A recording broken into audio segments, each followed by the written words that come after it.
پہلا نقص جس سے روح خراب ہوتی ہے خالق کے وجود کا انکار. انسان خالق کے وجود کا انکار کر دے، کہتے اللہ کوئی نہیں ہے. لہذا دہریہ ایتھیسٹ اور طبیعیہ ایک فرقہ، انہوں نے کیا اللہ کے وجود کا انکار کر دیا، کہا کہ کوئی اللہ نہیں ہے، کوئی خدا نہیں ہے، بس خود ہی بن کے خود ہی مٹ جائیں گے. وہ طبیعہ، امور طبیعہ کے تحت پیدا ہوتی چیزیں خود ہی، جیسے جنگل میں گھاس خود ہی اگتی خود ہی ختم ہو جاتی ہے. گھر کی گھاس تو ہم خود اگاتے ہیں، جنگل کی کون اگاتا؟ خود ہی اگتی ہے. کہا کہ ایسے خود ہی انسان اگ گئے ہیں، خود ہی پیدا ہو گئے، خود ہی مر جائیں گے. داریہ کہتے ہیں یہ اللہ کا وجود ہی نہیں ہے، کائنات خود ہی بنی خود ہی فنا ہوگی. تو پہلا جو روح کو آلودہ کرنے والی پہلی چیز جو کیا ہے؟ خالق کے وجود کا انکار. اور آج ایتھیزم کالجوں میں، یونیورسٹیوں میں، بچوں میں بہت پھیل رہا ہے. آپ مسلمانوں پر اس کی ذمہ داری بنتی ہے، اہل علم پر ذمہ داری بنتی ہے، اس پر توجہ کریں. آج ایتھیزم پھیل رہا ہے. شرک تو دور کی بات ہے، بے نماز بچہ ہو گیا وہ دور کی بات ہے، یہاں تو وہ اللہ کے وجود کو نہیں مان رہا.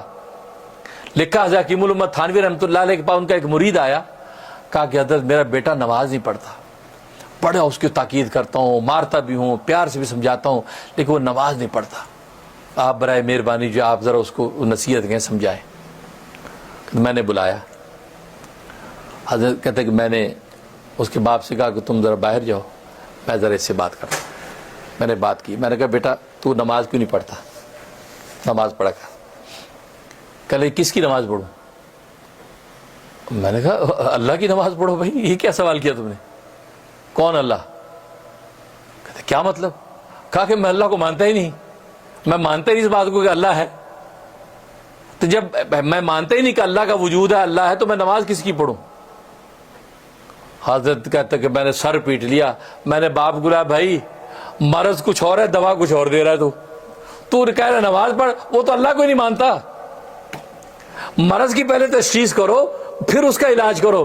تو یہ سمجھ رہا بیچارہ اللہ کو مانتا ہے، بے نمازی ہے، لہذا آپ نماز پہ زور دے رہے ہیں. وہ آج پتہ چلا وہ تو کہتے میں اللہ کو مانتا ہی نہیں، نماز کسی کی پڑھوں؟ تو لہذا مرض کچھ اور ہے. مرض اس کا یہ کہ یہ دہریہ ہو رہا ہے، اب اس کا علاج کرو. اب اس کو یہ ثابت کرنا ہے کہ اللہ ہے، اب اس کے بعد نماز پڑھے گا.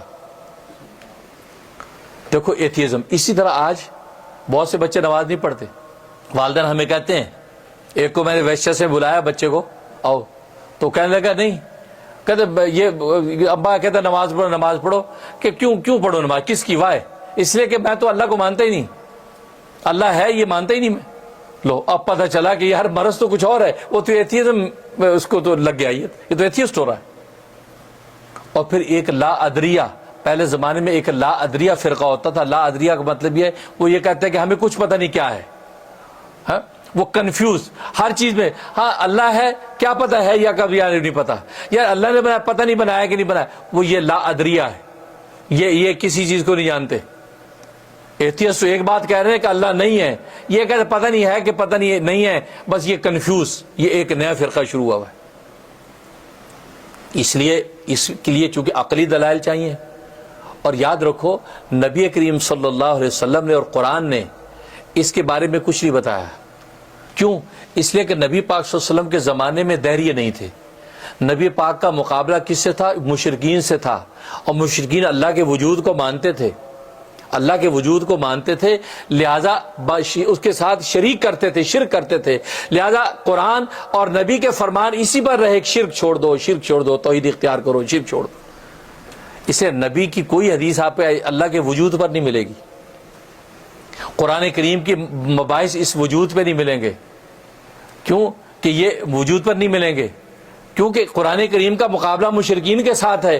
تو قرآن تو وہ یہ سمجھ رہا ہے کہ یہ انڈرسٹوڈ بات ہے کہ اللہ ہے، یہ سب معاشرہ اللہ کے وجود کو مانتا ہے. ہاں اللہ کے وجود کا کسی کو شریک کرتا ہے، لہذا قرآن شرک کی نفی کر رہا.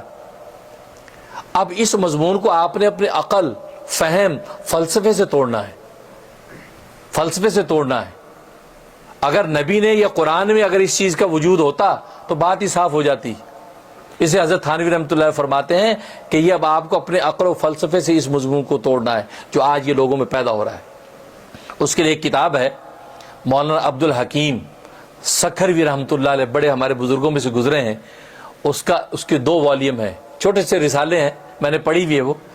ایک کا نام ہے کیا خدا ہے، اردو میں کیا خدا ہے، اور دوسرے والیوم کا نام ہے ہاں خدا ہے. یا آپ کہیں سے مل جائے انٹرنیٹ سے وہ حاصل کریں، اس کو مطالعہ کریں، دبا کے مطالعہ کریں اچھی طرح، اور پھر آپ کے دماغ میں پورا ایک مضمون بیٹھ جائے گا. اب آپ کسی بھی ایتھیسٹ سے بات کریں آپ کو فائدہ ہوگا، کیونکہ آپ کا بچہ بھی اسکول جا کے یہ سیکھ کے آئے گا، آپ کو جواب ہونا